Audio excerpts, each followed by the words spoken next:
To begin with, can you please give us your name and where you're coming from? My name's Mia Maria. I'm from North London.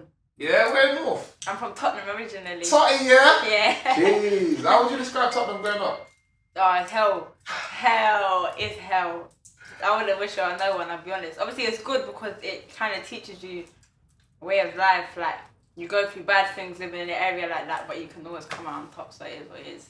Okay, so you learned from that. Yeah. From that. Yes. How would you describe yourself in one word? Oh, that's a hard question. Surprising. Surprising. Yeah. Surprising, okay. How would you say your friends and family would describe you? Talented. I hear the word a lot still.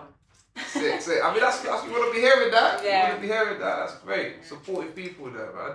Did you go to school in Tottenham?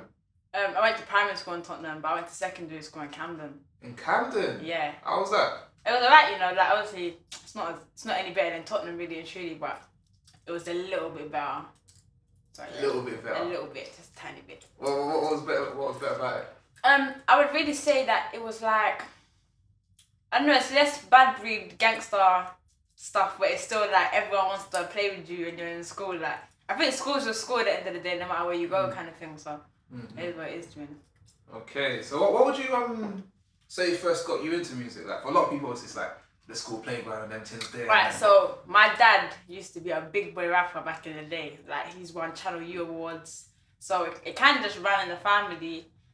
He stopped making music when I was born. Obviously, he had me at 19, so it was a bit like he had to stop his whole life kind of thing. And then, I don't know, that's always been a way for me to escape. Like, when I'm annoyed or I'm upset or I'm happy, whatever, I just write. And then I realise, oh, I'm actually good at this. And just take it serious kind of thing. I love that realisation as well. But now when you're good at something, yeah. So was that what got you into, like, what was that process of getting into making music? Like, well, like, how did you start? Honestly, yeah, I've suffered with depression and anxiety since I was 15.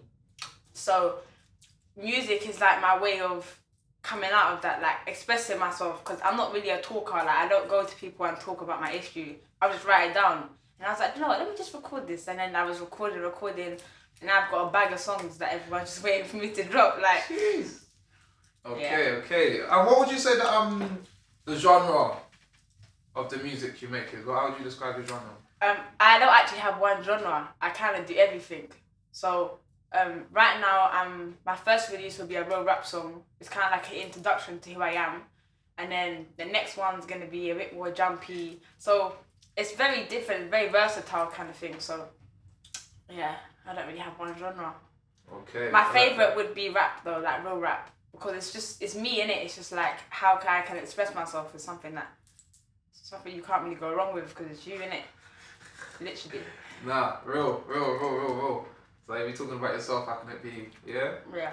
I love that. And what would you say your creative process is like? You know, when you go to approach making a song, obviously you said a little bit about you write down, you know, your thoughts and feelings and stuff like that, but could you expand on that process? It kind of just depends how I feel in the moment. So the songs that I write it how I feel at that time. So if I'm mad happy, I'm gonna write a happy song. If I'm a bit like not feeling everything, then I'll write a song about life or whatever. It kind of just depends on the moment I'm in at that moment, kind of thing. Yeah. And like, so when you go to, like, say, approaching, like, you're about to make a track, do you find a beat first and then like work within that? Can you write outside of the studio, or do you have to be in the studio? Like, you know, like everyone's got that little. Yeah, obviously I can write in the studio. Like, when producers make beats during my studio session, I can write there and then. But I prefer to write beforehand, only because it gives me the chance to go back on it and see what I can change and take out this and put in that and just make sure everything's perfect. Like, I'm a bit of a perfectionist, so if it's not perfect, I'm not happy, kind of thing. So I like to sit on things. It's only right. It's got to be, yeah. I mean, perfection's a scary thing to aim for, though, right? Obviously, no one's perfect, but to me, if it's perfect to me, then it's enough. Obviously, that's kind of how it is. So at the moment, are you working with any other artists? Yeah, I've got a feature coming with J Arts. He's from South East London. I've got another feature coming with Slim from Lower Toes Hill. There's a lot of different genres as well. I've got a drill artist. I've got like American hip hop. Like, There's lots of different things coming. Okay. So. What? Any blue tick features though?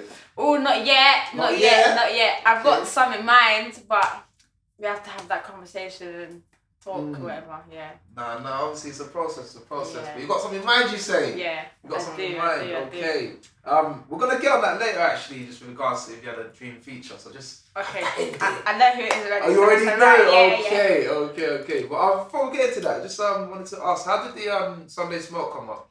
How did that come about? So basically, I was like a big Sunday Smoke fan first. Like I used to watch it. I used to be like, oh my god, this is sick. Every Sunday, I would eat my dinner while watching it, like religiously. Like it was the thing. And then the female fight started.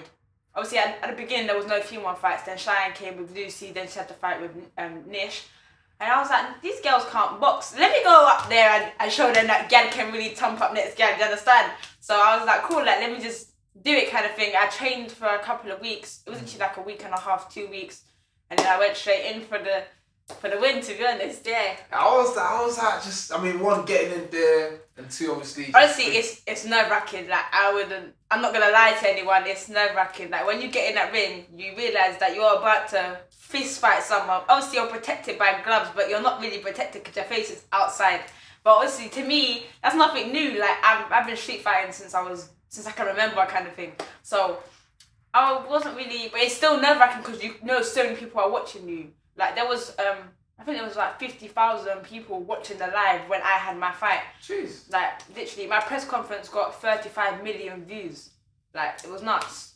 So it is nerve wracking to know some people are watching you, but it's life, innit? Handle it. So what was wrong with it? I'm good under pressure. Okay. That's what we like to hear. Would you say you've got one person that inspires you? Yeah, I have more than one person. But my main inspiration would definitely be my godmother and my mum, because like they both see me go through the maddest, like do mad things, be bad, be good, like be depressed or whatever, but they always have that hope for me. So when someone has hope for you, you have to have hope for yourself, kind of thing. So you can't give up. Like you actually can't at all. That's beautiful. Yeah. That's beautiful. And I guess touching on that, just you've talked about the depression and kind of just situations, even the street fighting, man. Yeah. So what would you say like one of your biggest obstacles have been like up to date that you've had to face? Honestly, as a recent one, my most recent one, I would say, has definitely been an obstacle for me. My ex-boyfriend died 24th of July. He got shot in Wood Green, and literally my whole life turned upside down. Like literally the world stopped for me, kind of thing. So, and I wasn't in the country at the time. I was in Ibiza. I flew back the next day, and it's would have been mad. Like I stopped eating. Like grief isn't something you can just. It's not like depression where you can just pause and distract yourself from it. You kind of have to just let yourself go through it. So that's kind of been like mad, yeah. Wow. Yeah, nah, condolences as well. Oh, thank you. That's a whole situation. But yeah, that's a big obstacle, and I'm guessing that's something lifestyle and circumstances like come into. So you heard about you street fighting as well. Yeah. Like, so have you been arrested? Have you been to prison? Is this like... No. Okay. I'm too good to get caught still. Yeah. I'm too slick. Obviously, I've got an identical twin sister. So when we used to fight together, like we're batty in bed. Every time she fights, I fight. Every time I fight, she fights. But together, we're not... We don't really get caught. Like we've never been caught. I've never really been arrested. No, God willing, we try keep it like that. You know yes. what I mean? No, I've stopped now. I'm really like in my music. I don't really leave my house. I just wanna chill. Like I don't have time to be beefing with people who's dead. Definitely.